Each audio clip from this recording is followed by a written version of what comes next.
नमस्ते बच्चों। चलिए आज की कक्षा की शुरुआत करते हैं। इसके पहली कक्षा में हमने पाठ 8 जन्मदिन जो प्रेम स्वरूप श्रीवास्तव जी द्वारा रचित है इसका अध्ययन करना शुरू किया था।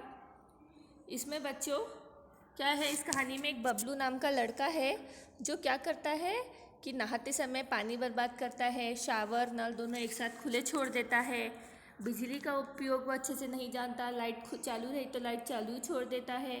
कई बार क्या करता है, लाइट चालू रहती है और वो सो जाता है, फिर मम्मी को आके बंद करना होता है।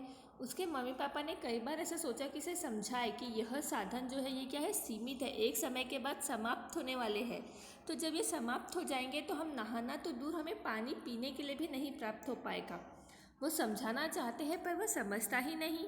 तो आज हम उसके दूसरे भाग का अध्ययन करेंगे। तो चलिए, लेकिन यह बात बबलू की समझ में बिल्कुल ना आती। माँ और पापा दोनों ही उसमें सुधार लाना चाहते थे पर उन्हें कोई उपाय नहीं सूझ रहा था। वह दोनों ही अपने बच्चे बबलू की ये जो गलत आदतें हैं इसे सुधारना चाहते थे पर उनमें कोई भी बदलाव नहीं आ रहा। मतलब वो कोशिश करते थे पर बदलाव आता ही नहीं था और उन्हें कोई उपाय भी नहीं सूझ रहा था। उस दिन शीला मौसी की बेटी पूजा का जन्मदिन था। फिर एक दिन था जो उसकी मौसी होगी, शीला मौसी, उसकी बेटी का जन्मदिन था, मतलब बबलू की मम्मी की बहन। उन्होंने सबको खाने पर बुलाया था।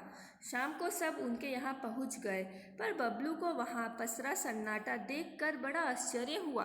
वहाँ पे उन्होंने क्या किया, बबलू को भी ले गए थे पर वहाँ पे वो बर्थडे था, जन्मदिन था, पर वहाँ पे एक बहुत अजीब सा सन्नाटा में शांति थी। पसरा मतलब पूरा फैला हुआ था। तो उसे बहुत आश्चर्य हुआ। मेज पर भोजन लगा हुआ था, गुब्बारे और रंगीन झालर भी सजे हुए थे पर कमरे में बिजली की रोशनी नहीं थी। सब था, खाना लगा था, फुग्गे लगे थे, रिबन्स लगी थी, जैसे हम जन्मदिन की तैयारी करते हैं बच्चों, सब था। पर बस क्या नहीं था कि वहाँ बिजली नहीं थी। कूलर और पंखा भी नहीं चल रहे थे। लाइट ही नहीं, कूलर और पंखे भी बंद थे। केवल दो एक मोमबत्तियों का धीमा प्रकाश फैला हुआ था। सब गर्मी से परेशान नजर आ रहे थे। सिर्फ एक या दो वहाँ पे मोमबत्ती लगी थी पर सब बहुत परेशान हो रहे थे गर्मी के कारण। शीला मौसी ने बताया, गर्मी बढ़ जाने से बाहर तमाम जगहों पर बिजली का भार बढ़ गया है। क्योंकि जब बिजली बढ़ती है तो सब अपने घर में कूलर, एसी ये लगाते हैं। 24 घंटे हम पंखे में रहते हैं, कूलर में रहते हैं, तो बिजली का उपयोग बढ़ जाता है।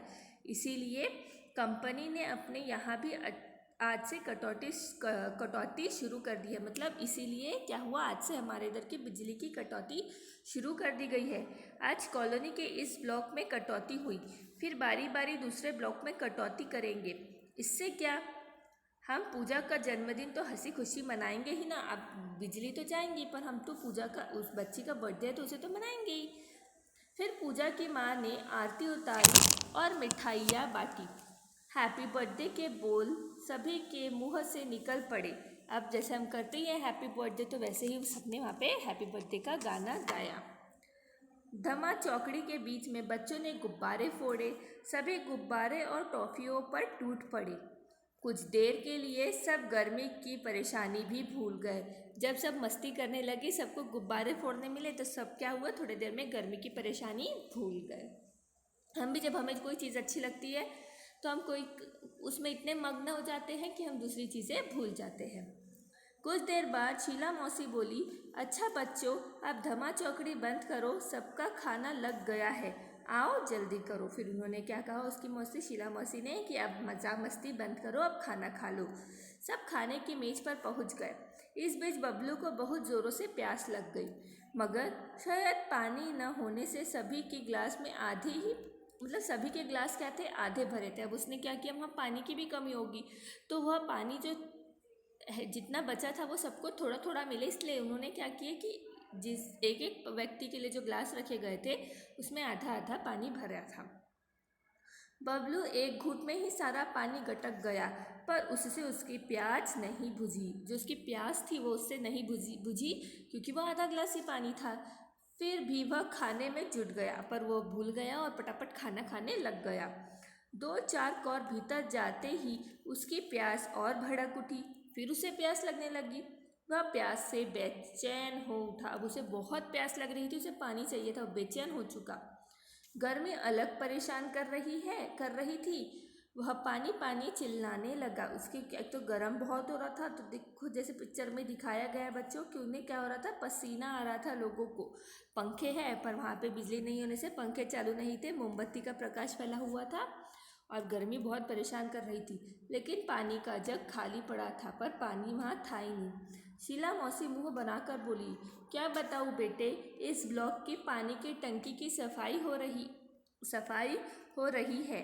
इस बात कोई बात नहीं बच्चों, अच्छा बुरा तो होता ही रहता है। तुम लोग खाना खाओ, अड़ोस पड़ोस में देखते हैं कहीं ना कहीं से पानी मिल ही जाएगा। तो उन्होंने क्या बच्चों को दिलासा दिया कि ठीक है, मैं इधर उधर आस पड़ोस में जिसके घर में पानी है मैं वहाँ से लेके आती हूँ, तब तक आप अपना खाना खाओ। बच्चों, अब हम इसके आगे की कहानी अगले पाठ में पढ़ेंगे। देखते हैं कि और हमें कैसे इन ऊर्जाओं का महत्व पता चलता है। अब हम अगली कक्षा में मिलेंगे। धन्यवाद।